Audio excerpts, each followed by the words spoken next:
Welcome to Discover Indie Film.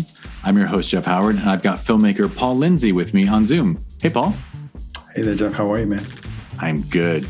All right, so Paul and I just did a really cool interview, found out all about his past. We discussed his outstanding short film, and I kind of use that word because his film 1195 won Outstanding Short Film Drama at Film Invasion Los Angeles in 2021. And it also won Outstanding Cast in a drama. So we discussed Paul and his history, how he came up through the industry, and the films that he's written and directed. But this episode is not going to be about that. It's going to be Paul answering the 4 questions, which are, normally I call them the Discover Indie Film 4 questions, but though that's a mouthful, which are favorite films of all time, a film that's underrated, a film that's overrated, and a lesser known film that people should seek out. But before I have Paul answer those, I'm also supposed to mention that 1195 is in the Discover Indie Film TV series, so you should watch Paul's excellent film. It's in season 5, episode 4 of Discover Indie Film, and you can watch that on Prime Video. Just go to Amazon Prime Video, any way you can get there, search for Discover Indie Film. Paul's film is in season 5, episode 4, but you could just get the whole season and watch it, or you get all 5 and watch them. In fact, I highly recommend everyone watch everything. And, if there's a certain thing you don't like, send me a nasty note through social media and then I'll defend the choice because every film in this TV series is great. All right, I'll be quiet. I've got Paul teed up, ready to answer. It says limit 3, but whatever. There's no, as I always joke, there's no one in a black and white shirt with a whistle to call foul. So if you need to go longer, feel free. But what are your favorite films?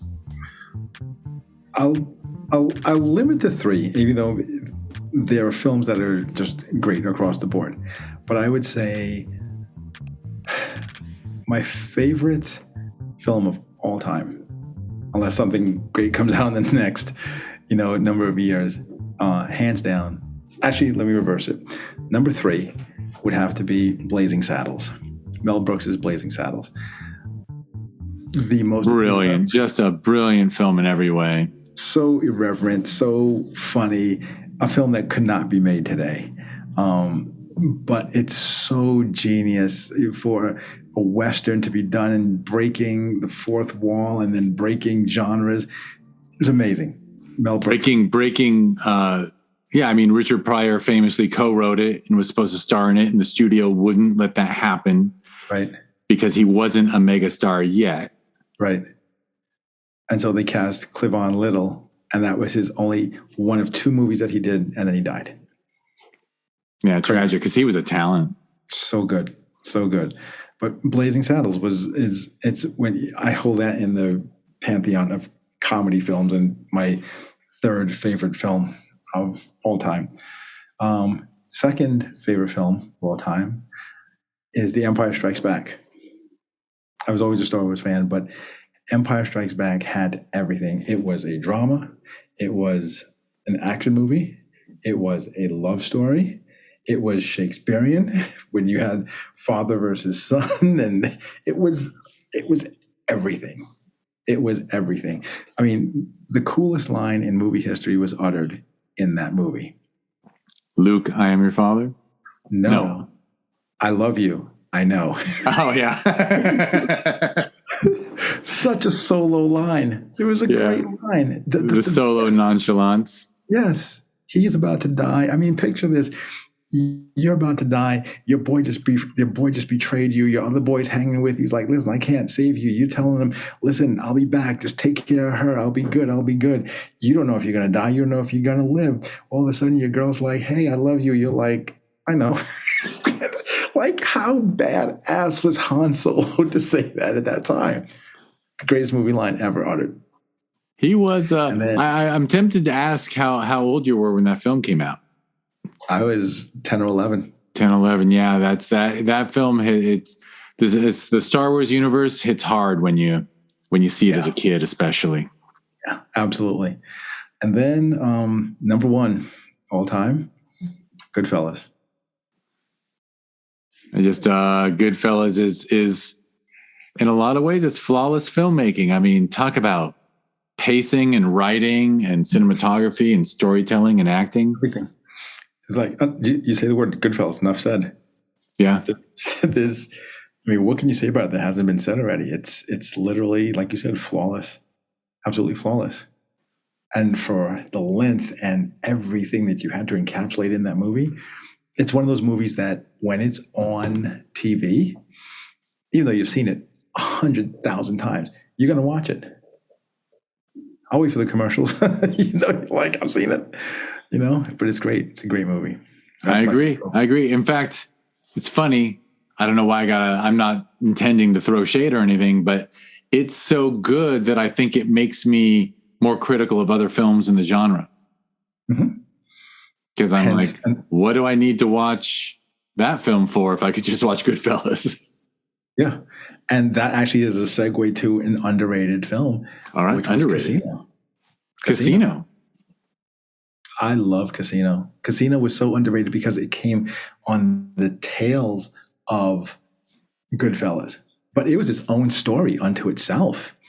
And people thinking, oh, it's Goodfellas Part 2. No, it's really, if you talk about what Goodfellas was like, the rise and fall of the mafia in New York, Casino is just basically the rise and the blueprint for for what Vegas became.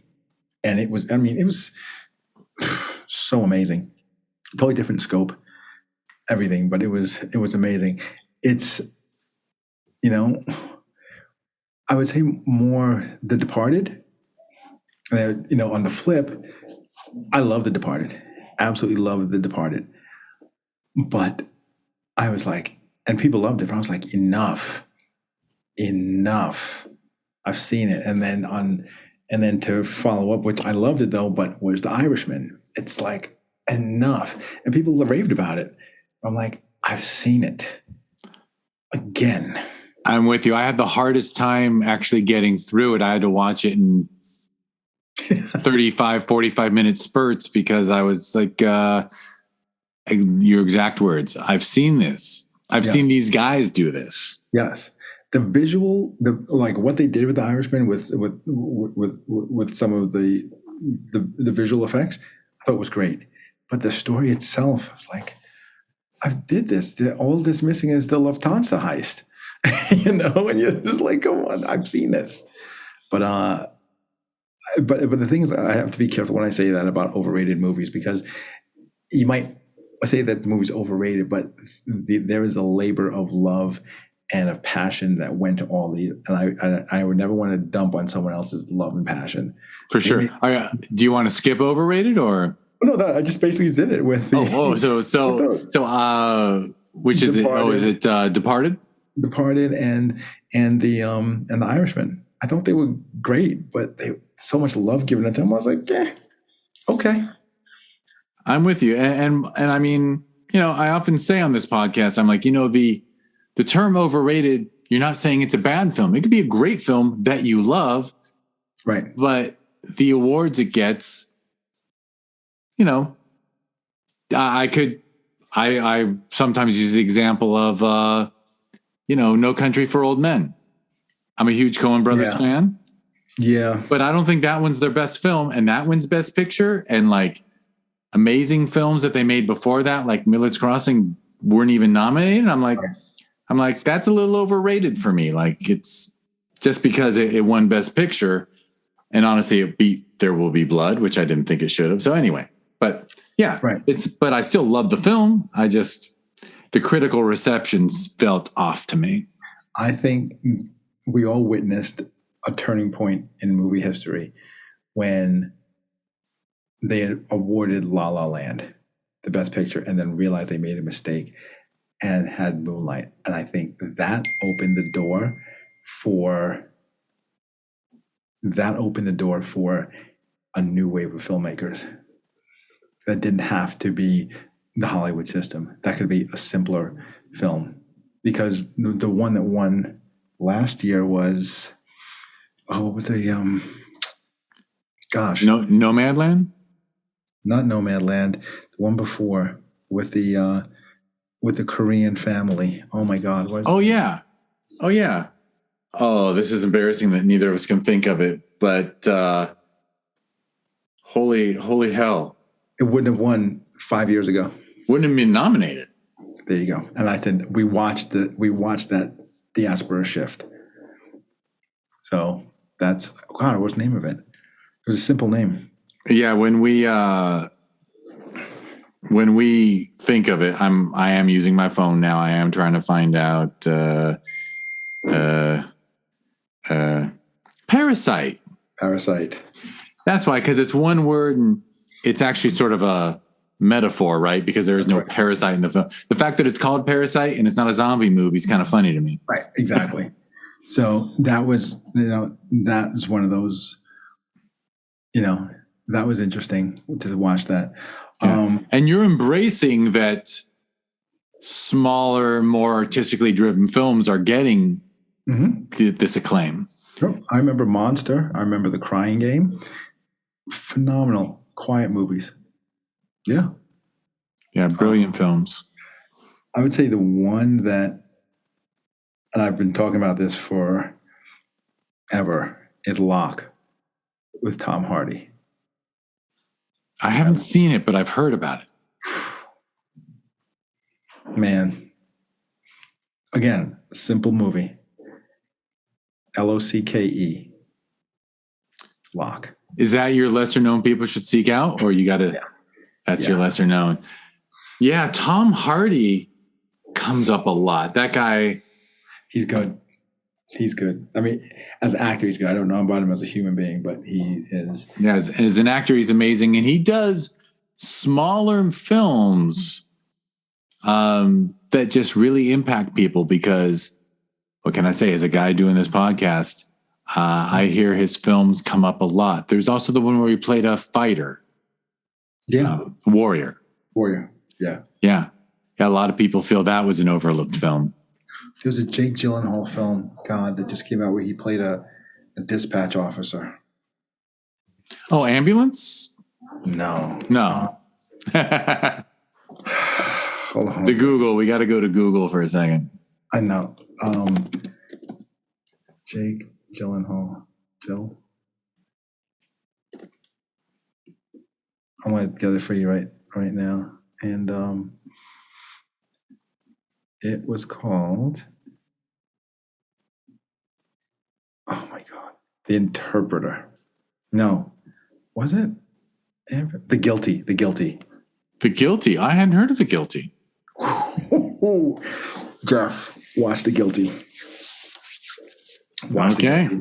You won't leave your seat. Guarantee you, watch The Guilty.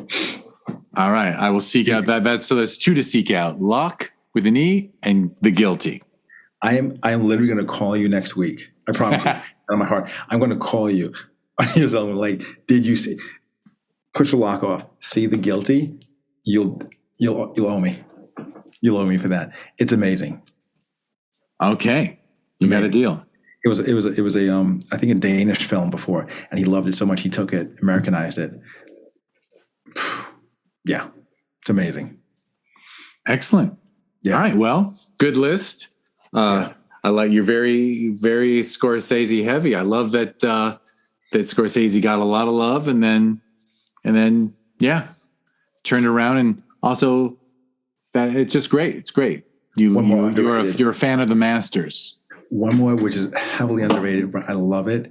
And if you really want to see like a dance, Mo Better Blues. Oh, of course I've seen Mo Better Blues. I mean, come on. I can proudly say that I have to take it back now because time passes.